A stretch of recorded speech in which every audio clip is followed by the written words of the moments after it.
आखिर क्यों एक तोते की वजह से सीता जी को श्री राम से अलग रहना पड़ा था? आइए जानते हैं इस वीडियो के माध्यम से। सनातन धर्म के ग्रंथों में बताया गया है कि बुरे कर्मों का फल हमेशा बुरा ही मिलता है, फिर चाहे वह इंसान हो या फिर भगवान। इसका एक उदाहरण सीता जी का है, जिसका जिक्र रामायण में किया गया है। दरअसल रामायण कई भाषाओं में लिखी गई है। अलग अलग रामायण में कई तरह की दंत कथाएं मिलती हैं, जिनसे कई लोग परिचित नहीं हैं। इस कथा के अनुसार यह बताया गया है कि सीता माता और राम जी को अलग होने का श्राप तभी मिल गया था जब वो एक दूसरे के बंधन में बंधे भी नहीं थे। इस कथा के अनुसार माता सीता को एक तोते से श्राप मिला था, जिसकी वजह से उनको भगवान श्री राम से अलग होना पड़ा था। कथा के अनुसार माता सीता बाल अवस्था में अपनी सहेलियों के साथ बगीचे में खेल रही थीं। वहीं बगीचे में एक तोता का जोड़ा पेड़ पर बैठा था।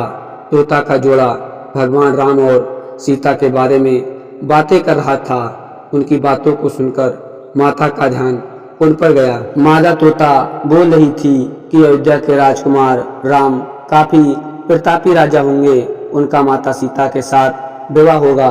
तोते के मुख से भाभी पति का नाम सुनकर माता सीता अचंभित हो गईं। उन्हें अपने बारे में और जानने की इच्छा जागृत हुई, इसलिए उन्होंने अपनी सखियों से कहकर दोनों पंछियों को पकड़वा लिया और फिर दोनों को पुचकार कर पूछा कि आपको भविष्य के बारे में इतना ज्ञान कहाँ से प्राप्त हुआ।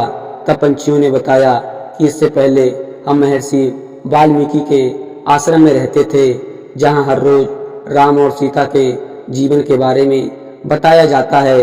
तब सीता जी ने पंछियों से कहा कि जिस जनक पुत्री सीता की तुम बात कर रहे हो वह मैं ही हूँ। मुझे मेरे राम के बारे में और बातें जाननी हैं। तब नर तोता ने कहा कि हे सीता, आपका विवाह अयोध्या के राजा दशरथ के ज्येष्ठ पुत्र राम के साथ आपका विवाह होगा। आपकी जोड़ी तीनों लोकों में सबसे अद्भुत होगी। सीता जी सवाल करती रहीं और दोनों तोते के जोड़े जवाब देते रहे। ऐसे में सीता जी प्रसन्न हो गई और सीता जी ने कहा कि अब यह हमारे साथ ही रहेंगे। लेकिन यह सुनकर तोता का जोड़ा हैरान रह गया और उसने कहा कि हम पंछी हैं, हमें पिंजरे में कैद ना करो। तोते ने इसके लिए बहुत याचना की। तब सीता जी ने नर तोते को छोड़ दिया, लेकिन मादा तोता को नहीं छोड़ा और कहा कि अब यह हमारे साथ रहेगी। तब नर तोता ने कहा कि मेरी पत्नी गर्भवती है, इसलिए ऐसे समय में इसको जाने दें। हम दोनों एक दूसरे का वियोग सहन नहीं कर सकते, इसलिए आप मेरी पत्नी को जाने दें। लेकिन सीता जी ने उसकी एक ना सुनी। तब मादा तोता को बहुत गुस्सा आ गया और उसने माता सीता को श्राप दे दिया कि जिस तरह तुमने गर्भावस्था में मेरे पति से मुझको अलग कर दिया है, वैसे ही गर्भावस्था के दौरान तुमको भी अपने पति का वियोग सहना पड़ेगा। इतना कहते ही मादा तोता ने अपने प्राण त्याग दिए।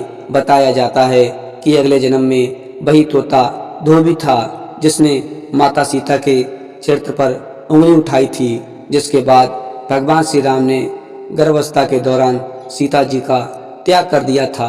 तो दोस्तों, आशा करते हैं कि आज की वीडियो आपको जरूर पसंद आई होगी। अगर वीडियो पसंद आई हो तो चैनल को सब्सक्राइब कर दें। मिलते हैं एक नई वीडियो में, तब तक के लिए जय हिंद, धन्यवाद।